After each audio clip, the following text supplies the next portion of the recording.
Hey, what's up, people? Pizzal here, and keeping my yearly tradition intact, in which I take a look back at every movie that I saw theatrically from the previous year and reflect not just on the movie, but on the movie-going experience that often comes with going to watch a movie in the theaters. Today, I want to bring you guys 2016 at the movies. And to do this, I've saved every ticket stub from every film that I saw theatrically in 2016. They're all right here in this Duff Beer mug. So I will pull randomly a ticket stub from this mug and reflect not only on the movie, but on just the movie-going experience, if there's anything that stands out to me as far as rowdy moviegoers, smelly moviegoers, etc., etc. Because I know some of you guys enjoy hearing those stories of the trials and tribulations, the horrors that sometimes come with going to the movies to watch a movie.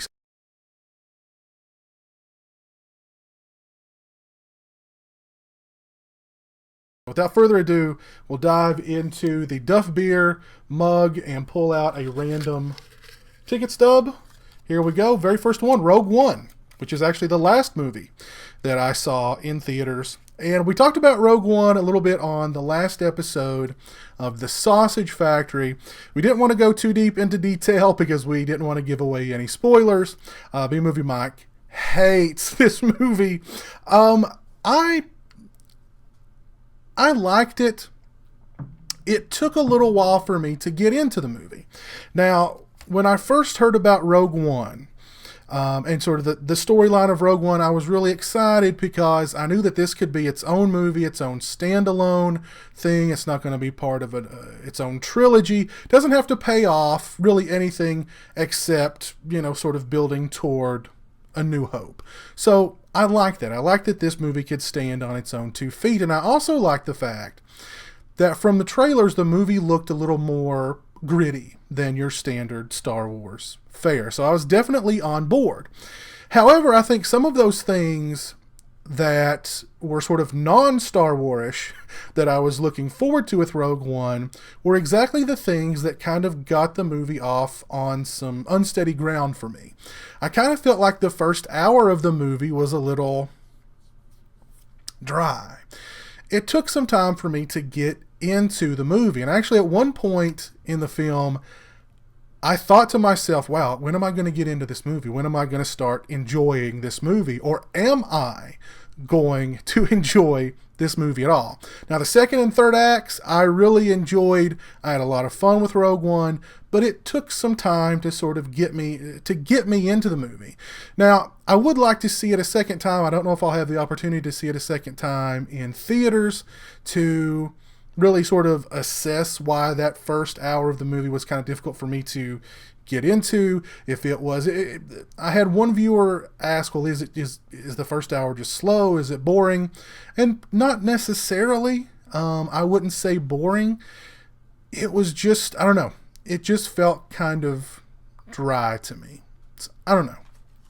Overall, though, I really enjoyed Rogue One. I had a fun time watching the movie. One of the things I really liked about it was, in the Star Wars universe, you're either good or bad.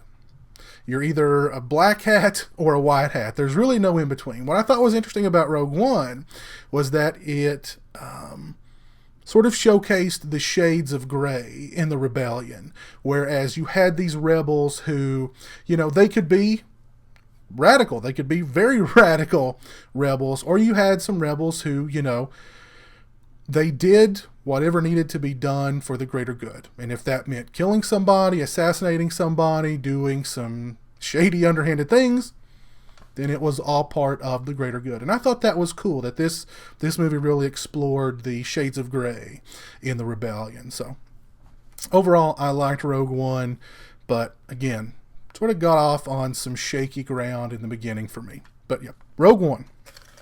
I think I pulled 2. I did. Put that one back.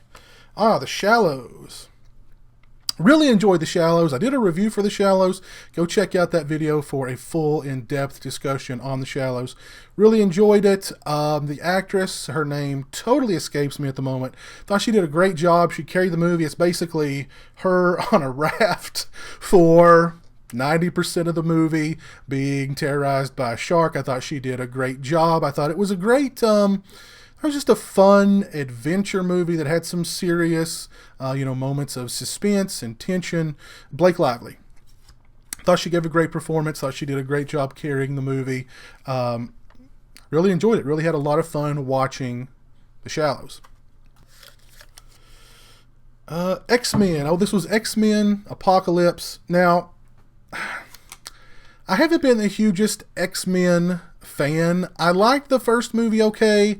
The second movie, I really don't remember a whole lot about. I'm actually one of those people who, most people hate the third X-Men movie.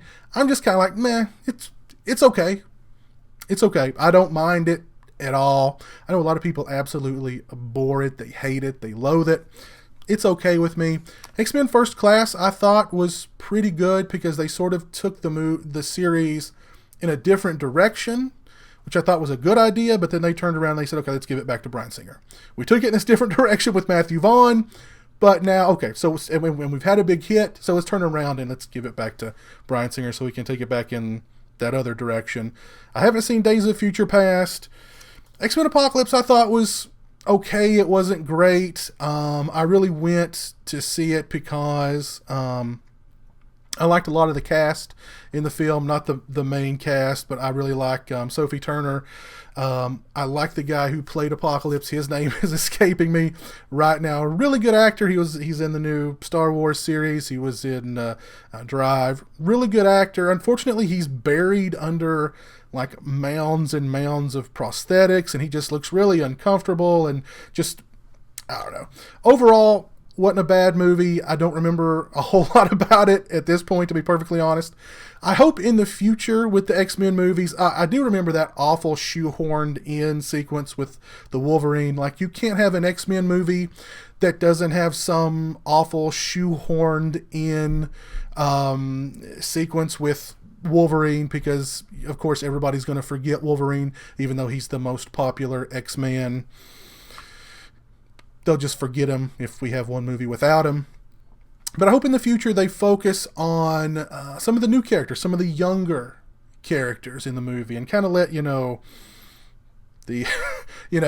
let some of the other characters kind of go off and do their own thing or just go away. And let's focus on some of the younger characters and them sort of growing up, the young Jean Grey, the young Cyclops, etc., etc. But overall, not bad, not great either. Purge election year. The Purge election year, aka the Purge 3. I enjoyed it. I did a review of it when it came out. Go check out that review for a more in-depth discussion on the Purge election year. I don't remember a whole lot about it, to be perfectly honest with you, at this point. But I remember having a good time with it at the time in the theater. And honestly, I think 3 Purge movies, that should probably be it. I think this was a pretty big hit, so there will inevitably be a 4th Purge movie. But they're just going to push it until it's the Purge Arbor Day or something. I don't know. I think 3 Purge movies, 2 of the 3 being not bad at all, including this one. Yeah, the Purge election year. I remember liking it at the time. Don't remember much about it now, but not bad. Next up. The Witch. The Witch. This was the first horror movie I saw of 2016. And if you saw my video from about a week ago when I did my favorite movies of 2016, The Witch was definitely on that list. Go check out that video. I did a full review of The Witch when it first came out. Go check out that video for a full in-depth discussion of the movie. Love The Witch. Great movie. It's one of those movies that I've only seen it once, but it's a movie that I keep sort of thinking about. It's a movie that just sort of leaps to the front of my mind every now and again, as far as the look of the film, the feel of the film, the great performance from Anya Taylor-Joy, the GOAT, was Black Phillip. Really enjoyed this movie. Great horror flick. If you've not seen The Witch, by all means, go check it out. Check out my review of it. Also check out my favorite movies of 2016 list. The Conjuring 2, speaking of my favorite movies of 2016 list, The Conjuring 2 was definitely on that list. I actually think The Conjuring 2 was better than the original Conjuring. Love the performances of Patrick Wilson and Vera Farmiga. They carry the movie. They just work well together, those two actors. They definitely have chemistry. There were some great, creepy, suspenseful moments in the film, but there were some great charactery moments in the film as well that I think really gave the movie life. And that evil demon nun, brilliant. Stroke of genius. James Wan is the man. He is the new master of horror. Forget everybody's master of horror. The new master of horror, Eli Roth, or this person or that person. For some reason, James Wan is not mentioned in that list, and that is a crying shame, because this guy just makes one great horror movie after another. And The Conjuring 2 is no exception. Next up, getting down to the nitty-gritty here. I think it was a great movie year, 2016. I didn't see all that many movies in the theater, so we're getting down to the nitty-gritty here. Next up, Arrival. Really liked Arrival. Great movie, great performance from Amy Adams. Really emotional film. I really enjoyed Arrival. If Arrival flew under your radar when it first came out, go check it out. Find it, probably be on DVD and Blu-ray here pretty soon, and video on demand, etc., etc. Definitely check it out. Loved Amy Adams' performance. Loved Jeremy Renner's performance in the film. Forrest Whitaker's performance. I really can't speak high enough of this movie. I loved it. But yeah, Arrival, great movie. Go check it out. Next up, The Boy. The Boy. Actually, this may have been the first horror movie that I saw of 2016, to be honest with you.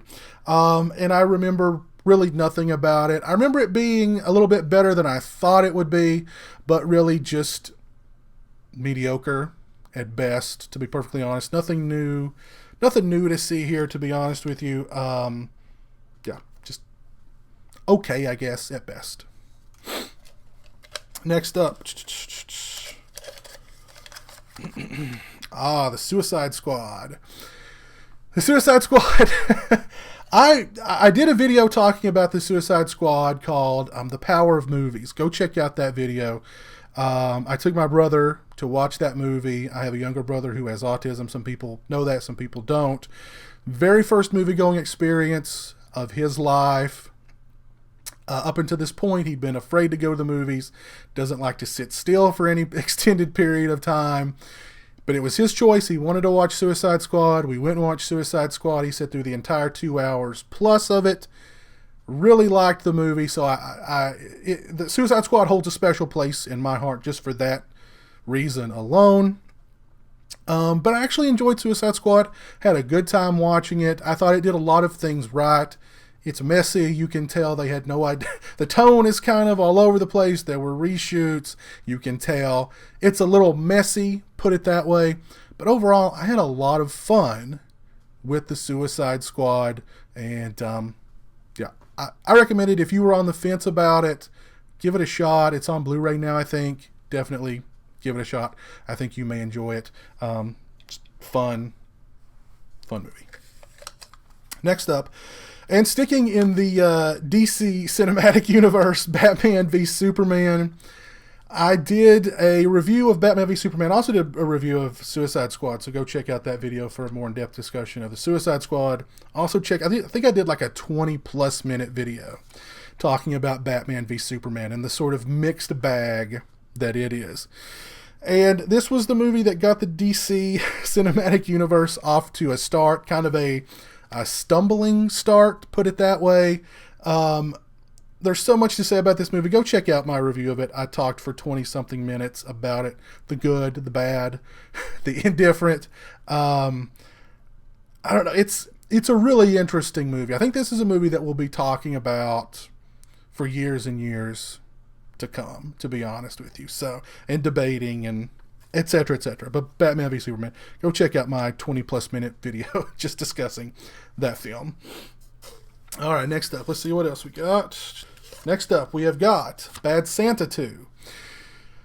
Talk about a sequel that was completely and utterly unnecessary, that was basically follows all the exact same beats of the original Bad Santa, but is nowhere near as comical or as funny or as well written or anything that Bad Santa was. Bad Santa 2 is a pale approximation thereof. Can't recommend it. Had a couple of funny moments, but Bad Santa 2 is no Bad Santa. Deadpool. Loved Deadpool. I loved this movie. And what I hope the studios get from this movie, get out of this movie, and the reason that it was such a huge hit, I hope they don't just go, oh, it was R-rated. So people just want to see R-rated comic book movies. So for the next 3 years, every comic book movie that we release, we're going to drop a few F-bombs in just to get an R rating, because these idiots just love foul humor and dirty words. That's it. And neglect the fact that this was actually a really well written, really well made, character driven film that just happened to be absolutely hilarious and raunchy and racy and dirty and all those things that Deadpool is. I mean, it was true to the character of Deadpool. And we've had how many Wolverine movies that have come out that a lot of people say aren't true to the character and therefore haven't been, big, successful Wolverine movies. Here's a movie that was true to the character. It's an R-rated character. So he got an R-rated movie that also happened to be really well written, character driven, etc., etc. And guess what? People loved it and they went and saw it in droves. So that's hopefully what I hope studios will extract from Deadpool, that we would like comic movies that are true to the characters in them and that are well written and character driven, and not just let's throw a few 4-letter words in there, let's throw some raunchy humor in there and people will just eat it up. So, but loved Deadpool. Next up, Lights Out. Did a review of Lights Out when it first came out. Go check out that review for a full, in-depth discussion.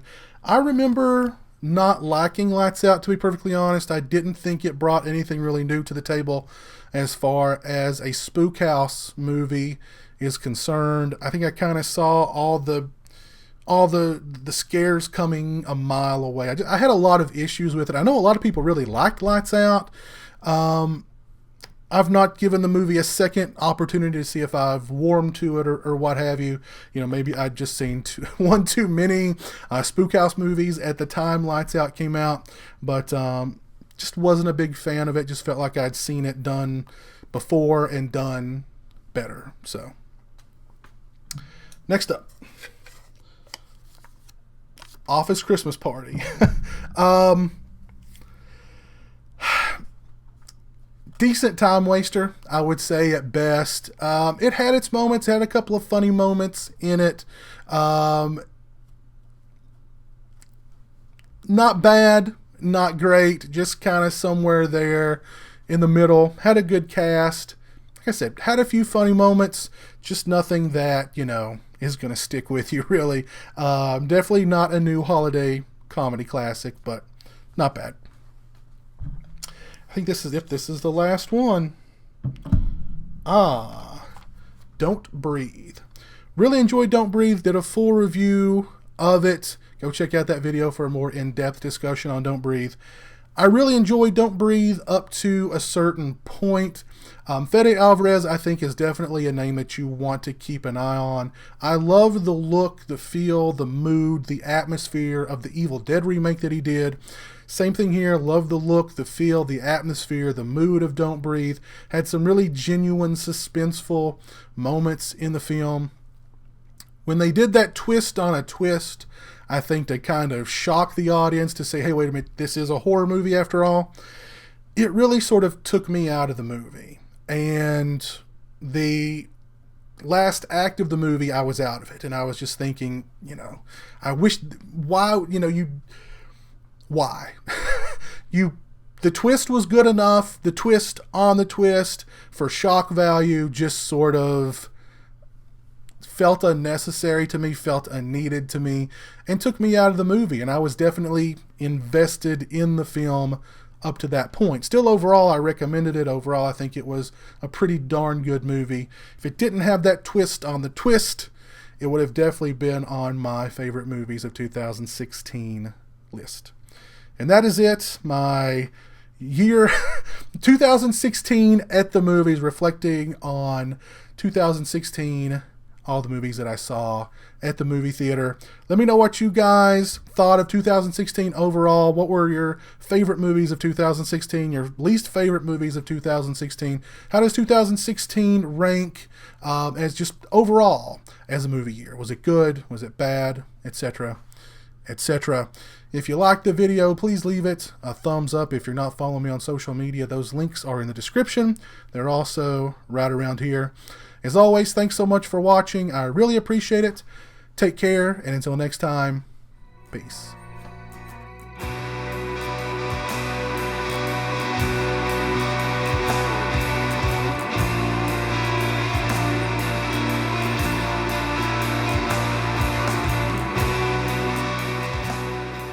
Say hello to the internet, Jeremy.